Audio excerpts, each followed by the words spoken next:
Outsiders think it is. In fact, it boasts a character and a history that can sometimes even surprise Iowans. The community of Al-Khader, Iowa, is a case in point. It was named for Abd al-Khader, an Algerian who resisted French colonialism in the mid-1800s. Dan Karcher is our reporter for our regular Iowa Journal feature that we call Out About Iowa.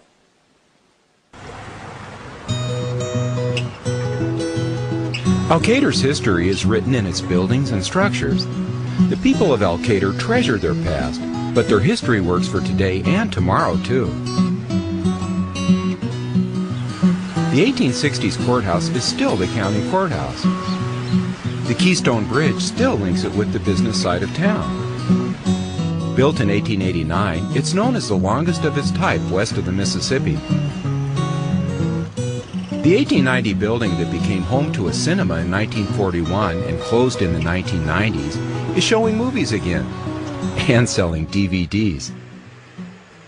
Still, the recently restored 1903 Opera House is the jewel in the crown, home to the city's offices in the basement and a wonderful theater above it.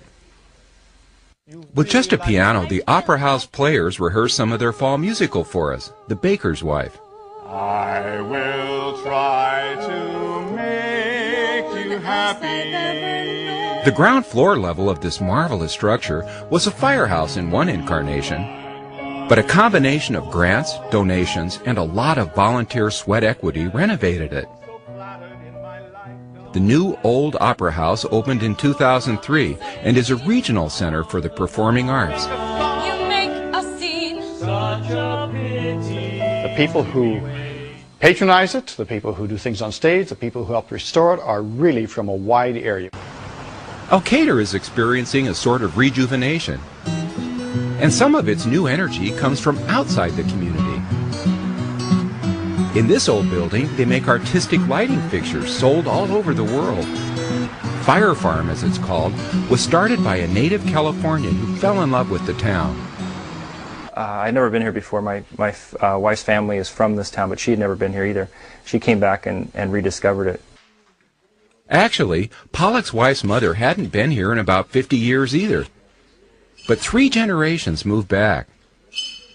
One of the first things we did when we visited was go look at the public school system, and they still had band, they still had shop, they still had, all the programs that had been cut out of the school system in California. Treats, etc., a coffee shop and cafe, is run by another native Californian who fell in love with the town when she visited her former neighbors. Thank you. Enjoy. As to that Algerian connection, well, it's been updated too. In 1984, Al-Khader became a sister city to a town in Algeria named Mascara, birthplace of Al-Khader's namesake. And in another old building on Main Street, an Algerian restaurant recently opened. We stopped by to try some authentic Algerian cuisine.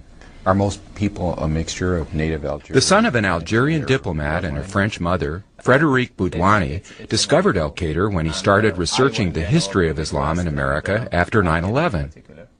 His partner is from Iowa, and Frédéric eventually found the Iowa town named for a Muslim leader.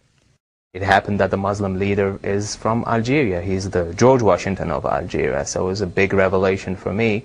So we looked it up in the map, and next time we were in Iowa, we made a visit and kept coming back and making friends, and here we are. The restaurant is called Shiraz, short for Scheherazade, and it also serves American food. There are 2 historic buildings here that haven't joined the 21st century. They're museums, like the George Meyer Rural Heritage Center. This old sale barn houses an amazing collection of artifacts that trace the history of rural living in the Midwest. And all this is only about half the collection of one man, George Meyer. Built in the 1850s, the Carter House Museum is named for the 2 brothers who first owned it. A duplex, each brother's family lived on one side of the 18-room Greek Revival mansion. Today the home offers a look at life at the turn of the last century. If history is your passion, then you'll want to check out the Osborne Nature Center south of town this weekend. Run by the Clayton County Conservation Board, The area where the Pioneer Village stands will be the site of the center's 33rd annual Osborne Heritage Days weekend. That segment's worth the price of admission, just discovering a new part of Iowa. Well, Dan is going to join us from time to time just to, bring us up to date and add to his report. And Dan, what do you have for us?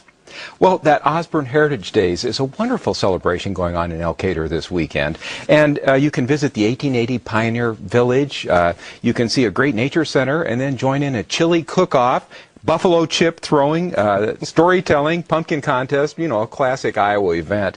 I did want to mention that The Baker's Wife will be performed at the Opera House this weekend, and Shera's will be open for Algerian food. And do check ahead first, but you can visit the two museums.